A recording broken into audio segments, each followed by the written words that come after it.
I want to start tonight with a picture. I want you to hold it in your head for a minute while I talk. There is a gym in Bangkok. It's August of 1971. The gym is on a side street in a district called Pak Klong Tullet, near the flower market. The walls are concrete, painted pale green. The paint is peeling. There's a boxing ring in the middle of the room, a real ring, not a training mat, with ropes that sag in the middle and a canvas floor stained with old resin.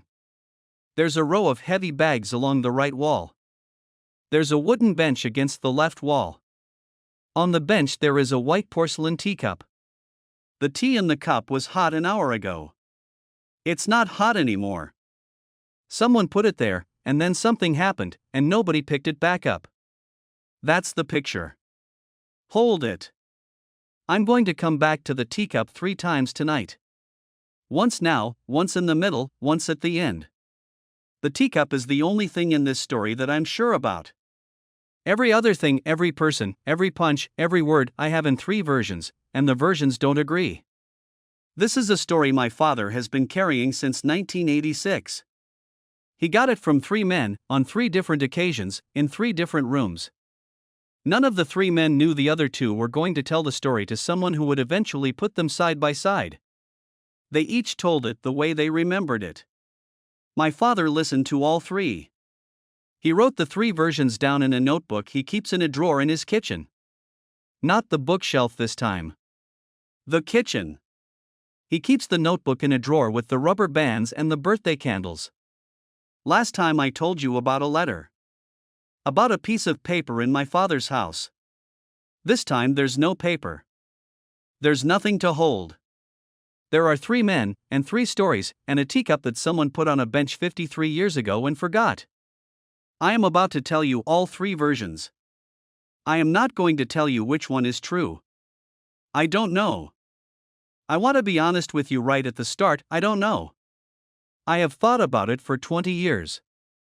I have read the 3 versions in my father's notebook more than once. I have asked my father which one he believes. He won't tell me. I don't think he knows either. So what I'm going to do tonight is lay the 3 of them out for you, one after the other, carefully, the way my father laid them out for me, and at the end I'm going to stop talking, and you'll decide for yourself, or you won't, and either way it won't change what happened in that room in August of 71. One more thing before I start. This is an artistic story told through the memory of my father. Some of it is real. Some of it is the way it was told to him, and the way he told it to me. The woman in this story, the Thai boxer, is real. I have not been able to find her name in any public record. My father's notebook calls her by a nickname, not a given name, and I'm going to use the nickname because that's what I have. The 3 witnesses are real people. 2 of them are dead. One of them may still be alive, I don't know. The gym is real. I have not been able to find it. Pak Klong Tullet has changed a great deal since 1971. If the building is still there, it has been several other things since. Take this the way I'm telling it.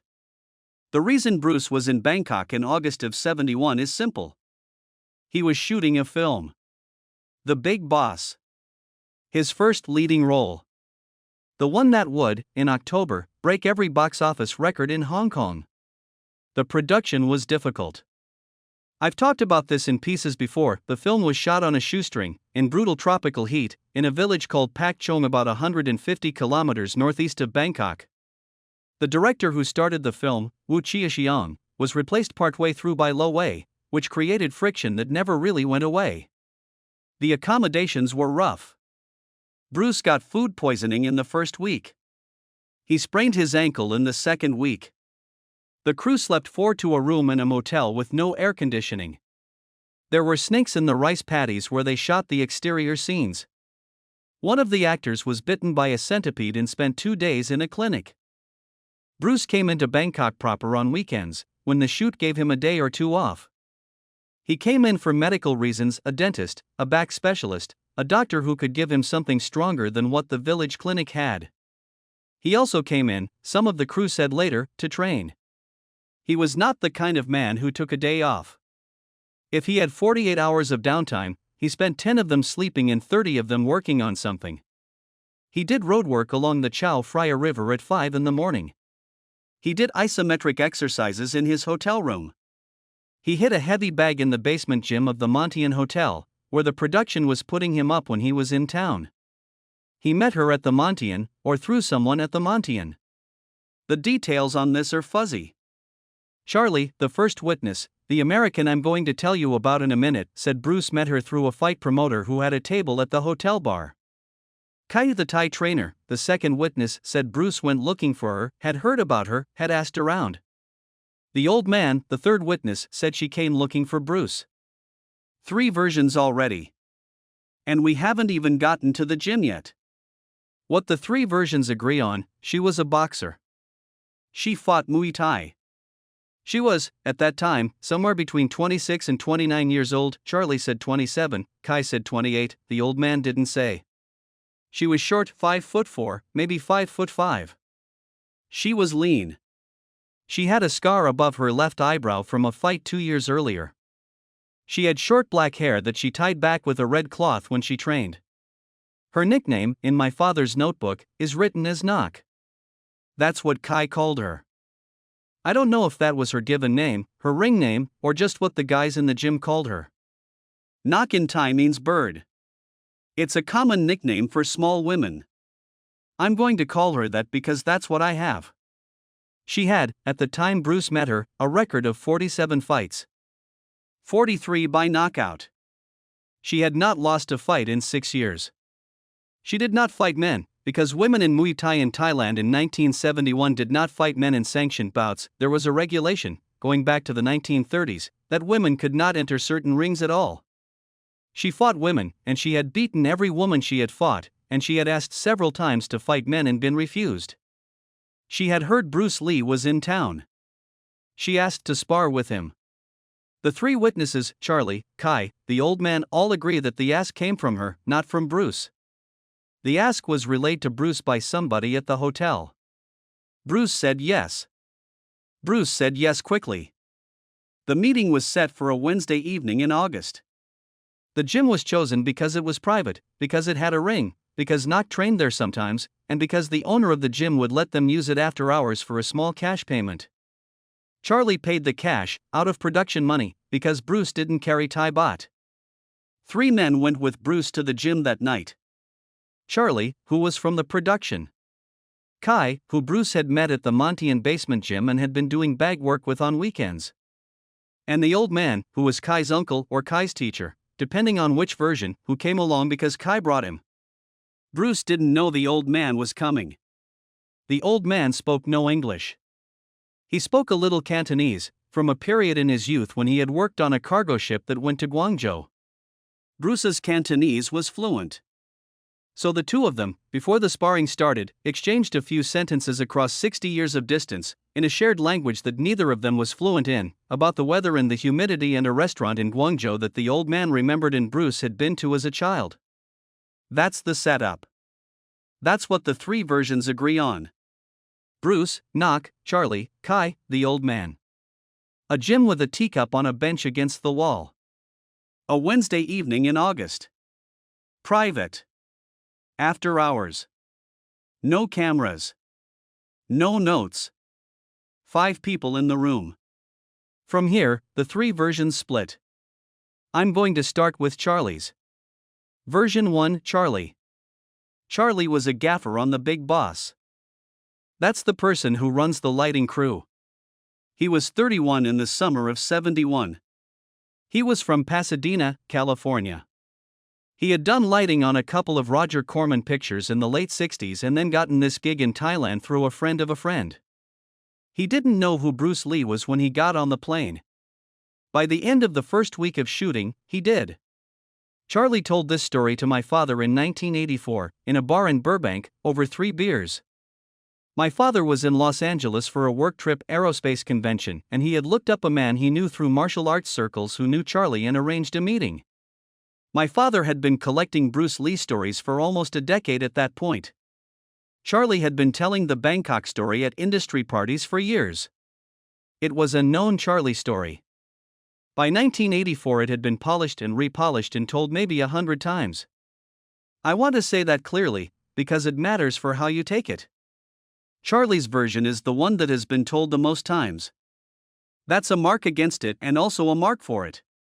Against, because stories change when you tell them 100 times, the rough edges go away, the beats get sharper, the punchline lands harder. 4. Because Charlie had to tell it in rooms with other movie people in them, and movie people can smell a lie. If the bones of Charlie's story had been invented, somebody would have called him on it by 1984. Nobody had. So the bones, at minimum, were something that Charlie believed happened. Here's Charlie's version. They got to the gym around 7 in the evening.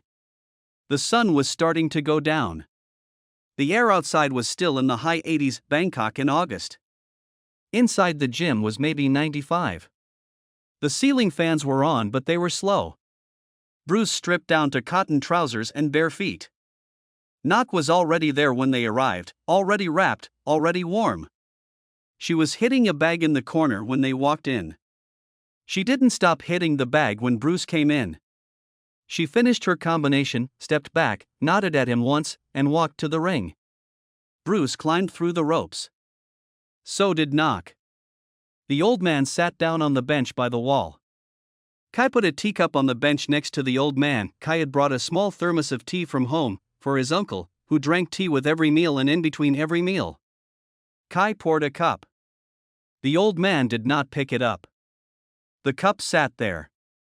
Charlie stood by the ropes, outside the ring, on the near side, with a notebook in his hand. He was not going to take notes. He just liked holding the notebook.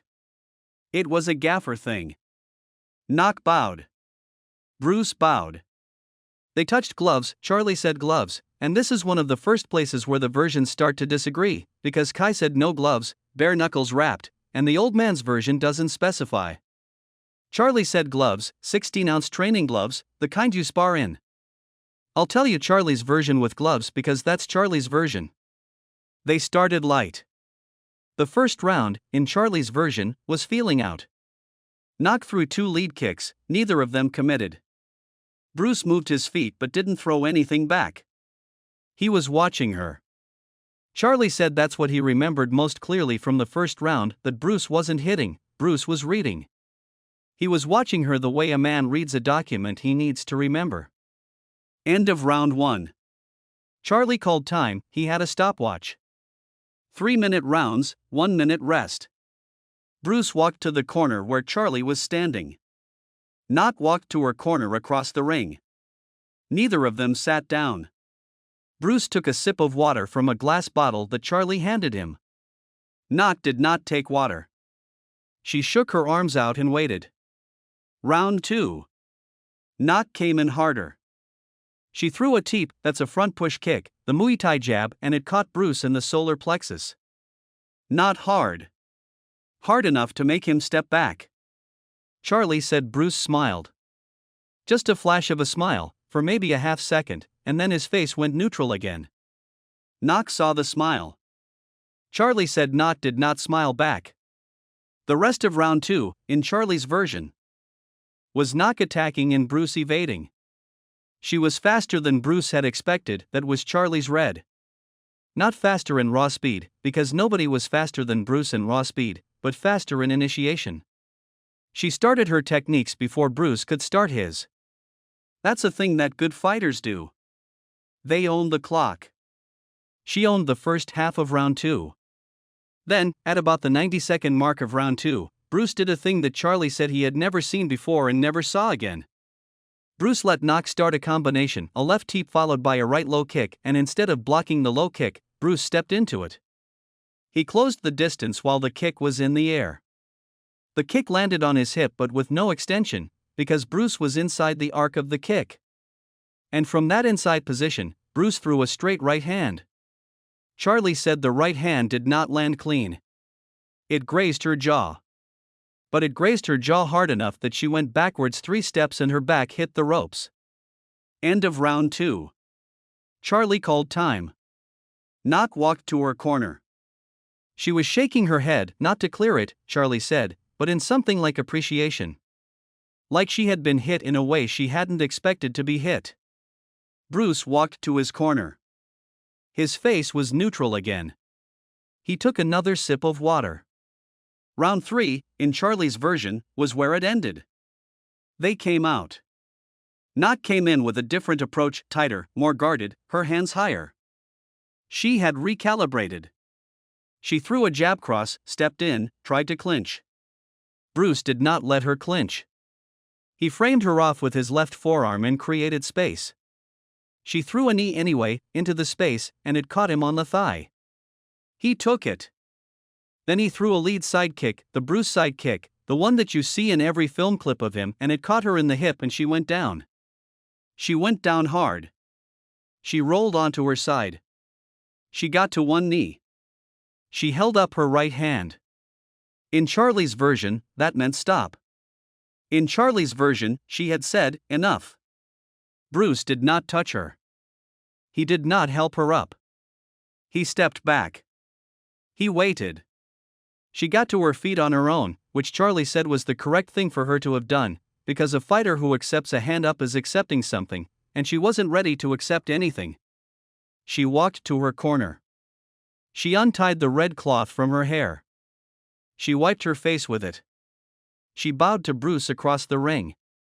Bruce bowed back. That was the end of Charlie's version. In Charlie's version, Bruce won. Cleanly. Not cruelly.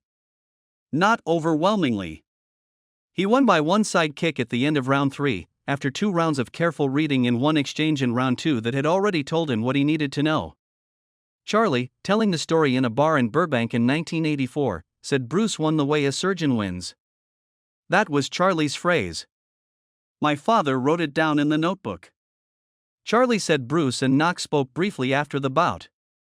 A few sentences. Bruce did not speak Thai. Knox did not speak English or Cantonese. So whatever they said, Charlie said, they said through Kai, who stood in the middle of the ring and translated. Charlie didn't remember what they said. He remembered that it was short and that both of them were smiling by the end.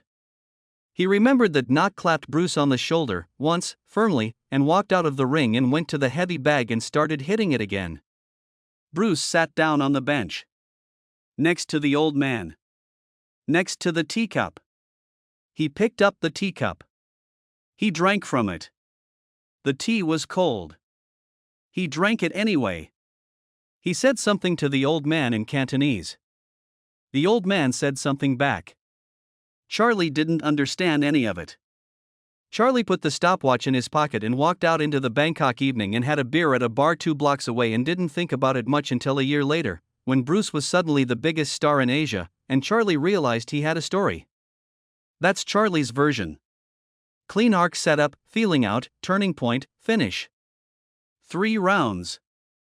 Winner and loser. A handshake. A cold cup of tea. If the whole story were Charlie's version, I wouldn't be telling it to you. It would be a nice anecdote. It would sit in my father's notebook and that would be the end of it. But 2 years after Charlie told my father his version, in the summer of 1986, my father got a phone call from a man in Seattle named Kai. Kai had been told about my father by a mutual friend, a Thai restaurant owner my father knew through work.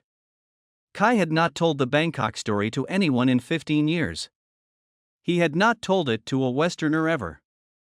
He was calling my father because he was sick, and he wanted somebody to hear his version before he died, and he'd heard that my father was a man who wrote things down. Kai's version is different. Kai's first name was Kai. His last name was a long Thai surname I'm not going to try to pronounce, and which my father wrote in the notebook in the romanization Kai gave him over the phone, which probably is not the way it would be officially transliterated. I'll call him Kai. He was born in 1941 in a village outside Chiang Mai. He came to Bangkok in his teens to train Muay Thai. He was, by his own description to my father, a middle fighter. He had a record, he was respected, he was never a champion. By the late 60s he had stopped competing and was working as a pad holder and assistant trainer at a couple of gyms in central Bangkok. He met Bruce in the basement gym at the Montian Hotel in July of '71, when Bruce was looking for somebody to hold pads for him on weekends and Kai was the guy on duty. Kai immigrated to the United States in 1978. He landed in Seattle. He worked in restaurants. He opened a small gym in Tukwila in 1983. The gym was struggling by 1986, and Kai was struggling. He had been diagnosed with stomach cancer in February of that year, and by June, when he called my father, he had been told he had between 4 and 8 months. He had 11 months. He died in May of 1987. My father went down to Seattle twice to see him during those 11 months. The first visit, in July of '86, was when Kai told the Bangkok story. He told it in his apartment, sitting at a kitchen table, with a tape recorder on the table. My father had brought the tape recorder. Kai had asked for it. Kai wanted somebody to have it on tape, in case the way he told it mattered. The tape exists. My father has it. It is a Maxell C90 cassette, side A, with Kai's handwriting on the label that says, in English, Bangkok 1971 to Kai. My father has played me the tape exactly once, in 1998, when I was 13. He has not played it since. He has it in the same drawer as the notebook. I'm not going to play you the tape. I'm not going to transcribe the tape. I'm going to tell you Kai's version the way my father told it back to me, the way Kai told it to my father, sitting at the kitchen table in Tukwila, with a glass of water in front of him and a small electric fan blowing on his face because the chemo had made him feel hot all the time. Kai's version takes longer. Charlie's version, told in a bar in Burbank, took maybe 12 minutes. Kai's version, on the cassette, runs almost 40. He stops a lot. He goes back. He corrects himself. He apologizes for not remembering things. He's careful in a way Charlie wasn't. Here's what he said. They got to the gym around 7. That part agrees with Charlie. Bruce stripped down. That part agrees. But Kai said no gloves. Kai said Bruce specifically asked for no gloves, only hand wraps, because Bruce wanted to feel what he was hitting. Kai said Nak agreed. Kai said this was unusual even in private sparring, even in 1971, even in Bangkok, you wore gloves for sparring. Bare-knuckle sparring was something fighters did sometimes when they wanted to test something specific, but it was not the default. Kai said Bruce asked for no gloves and Nak said yes without hesitation, and Kai remembered thinking at that moment, neither of these two is here to learn. They're here to find out. That's Kai's phrase. To find out. My father wrote it down on the first page of the notebook entry for Kai's version, in quotes. To find out something. Not to win. Not to teach. Not to demonstrate. To find out. Kai said the first round was not a feeling out round. Kai said the first round was already serious.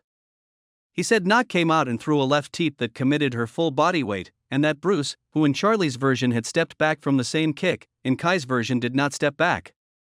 He moved sideways. He let the kick travel past his ribs at a distance of maybe 2 inches. And he countered with a finger jab toward Nak's eyes. Kai said the finger jab did not land. Nak turned her head. The fingertips passed her cheek.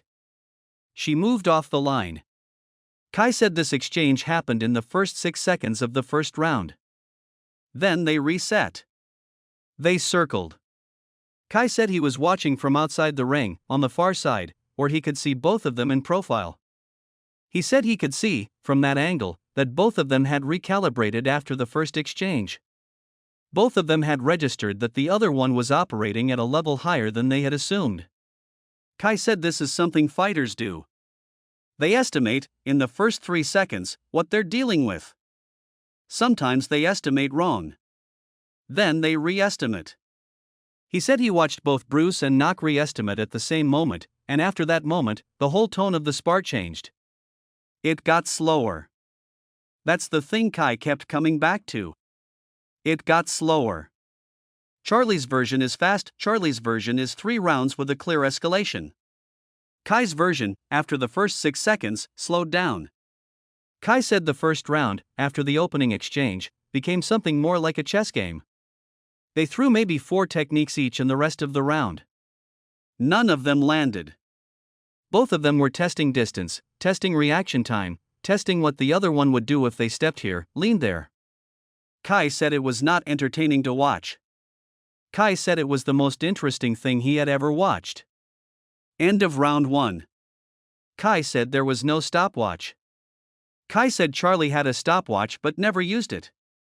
He said Charlie was holding a notebook the whole time. He said Charlie did not call time. Kai said the rounds in his version were not really rounds. They were natural breaks. The fighters would back off, breathe, walk in a small circle, and come back in. Sometimes the breaks were 30 seconds. Sometimes they were 2 minutes. Nobody was counting. Round 2, or what Kai called the second engagement, because he didn't think of it as rounds, was where the fight got close. Kai said Nak found something. He said she stopped trying to land single techniques and started trying to land combinations that ended in a clinch. Muay Thai is a clinch art. The most dangerous part of a Thai fighter is the clinch, the knees, the elbows in close. Kai said Nak started trying to drag Bruce into her range. 3 times she tried it. 3 times Bruce avoided the clinch. The first time he framed her off.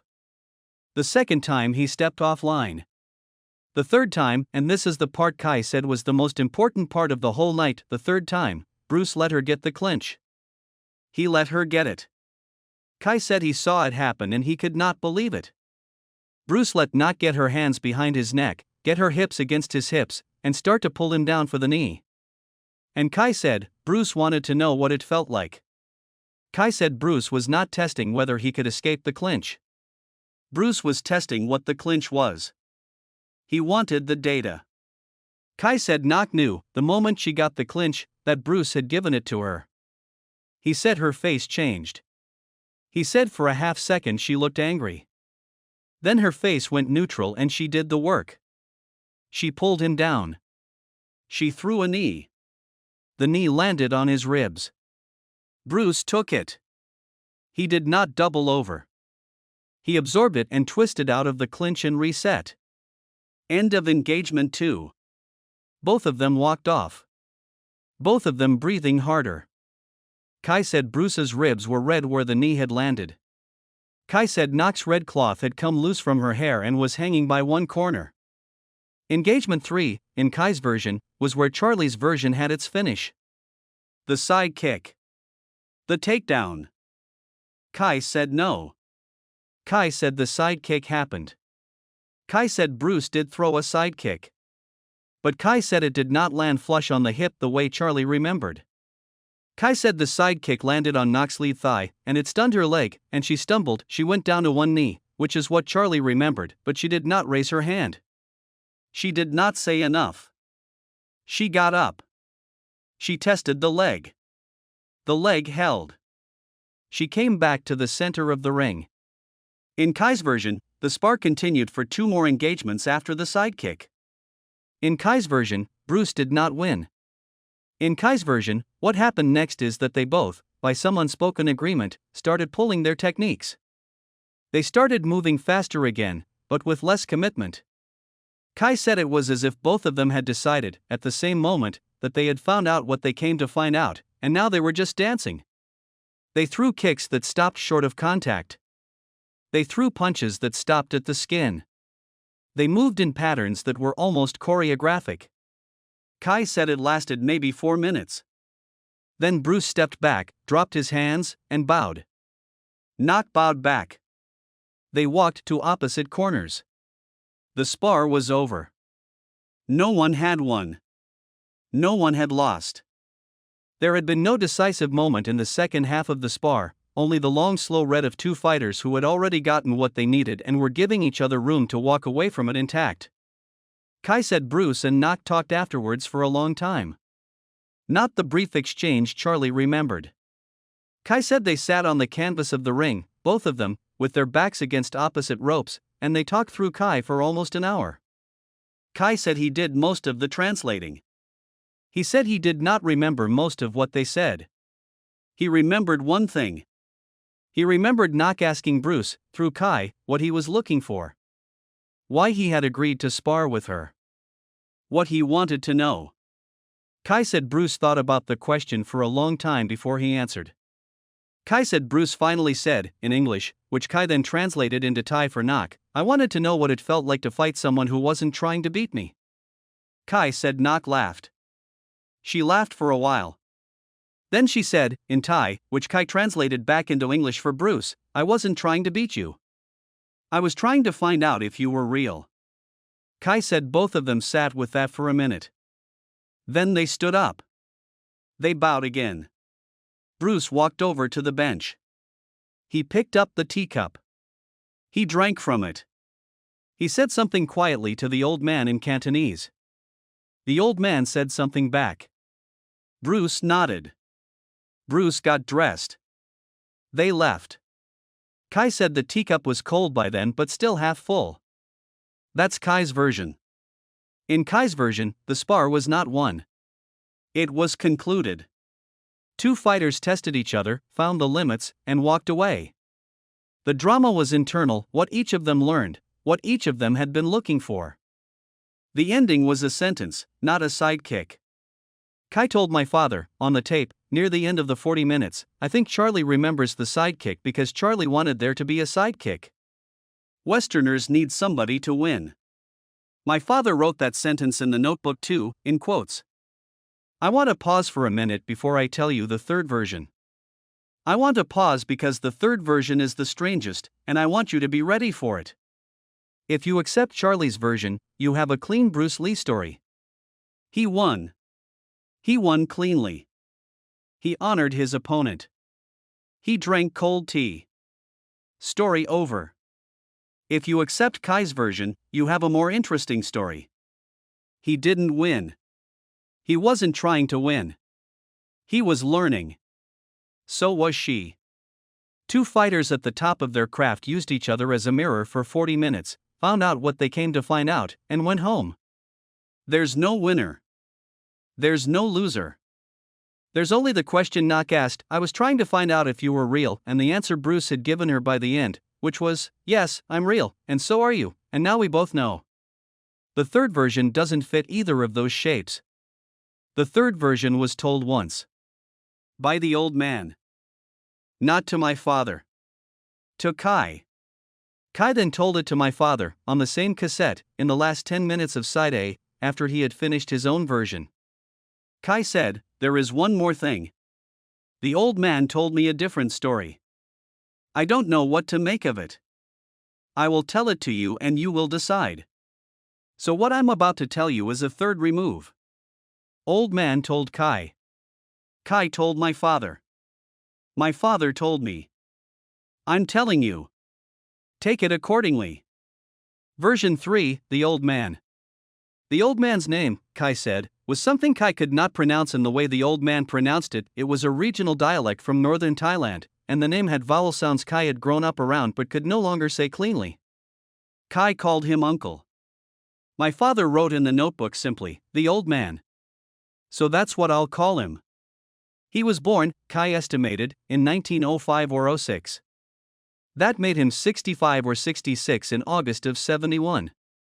He had been a Muay Baran practitioner in his youth. Muay Baran is the older form of Thai boxing, the one with no gloves and looser rules, the one Muay Thai descended from.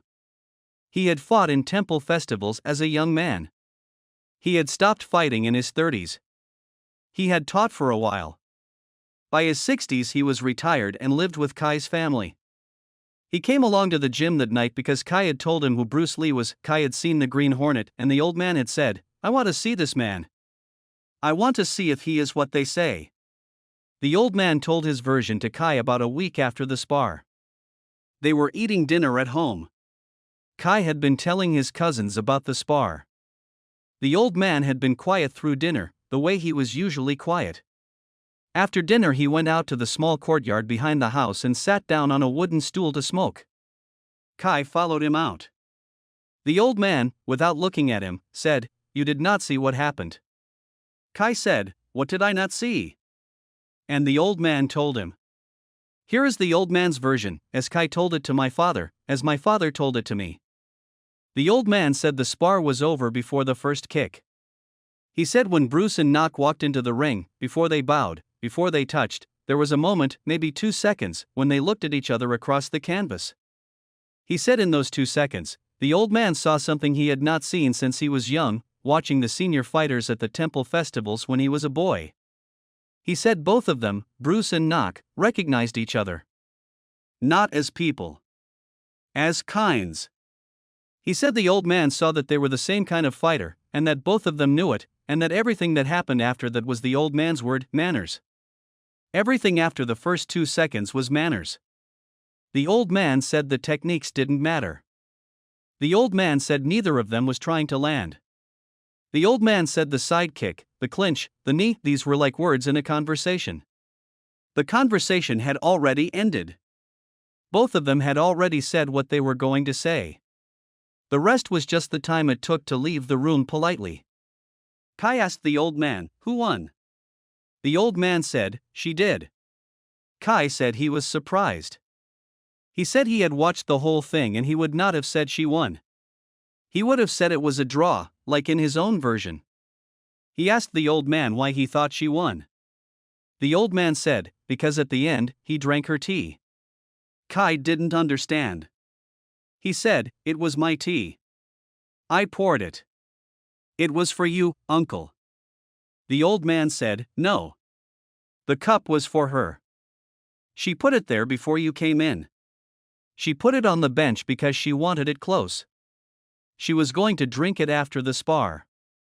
He drank it instead. She let him drink it. That's how I knew." Kai said he didn't understand what that meant. The old man said, "In my village, when you fought a man and you both knew at the end that he was the better fighter, you offered him your water. If he accepted, he was telling you that he knew it too. That he had one. She didn't offer him the tea. She let him take it. That's older than offering. That's the oldest way. She let him take her tea, and he took it, and they both knew. He won." Kai said, "But uncle, you just said she won." The old man said, "I said he drank her tea. I said she let him. The one who lets the tea be taken is the one who has decided who won. He won the spar. She won the room. She decided. That's winning. You don't understand because you are young and you are a fighter. You think the one who hits hardest wins. The one who decides who hits hardest is the one who wins." That's the old man's version. I told you it was the strangest one. I told you to be ready. In the old man's version, there was no spar. There was a meeting. The meeting was decided in the first 2 seconds, by recognition. The rest was performance, and the performance was governed by manners that go back further than Muay Thai. And at the end, the question of who won was decided not by who hit harder but by who let the other one drink the tea. In the old man's version, Bruce won the fight. Not decided he won. Therefore she won. I have read Kai's version of the old man's version maybe 20 times in my life. I still don't fully understand it. I think I understand it more now, at 39, than I did at 13, when my father played me the tape. I think I will understand it more at 60 than I do now. I don't think I will ever understand it the way the old man understood it, because the old man was born in a village in 1905 and learned Muay Baran from his father at the temple, and I grew up in Federal Way, Washington, in the 90s, and watched Bruce Lee on VHS tapes my father borrowed from the library. The old man and I are not the same kind of person. His version is in a language I am not fluent in. But I keep the version anyway. Because it might be true.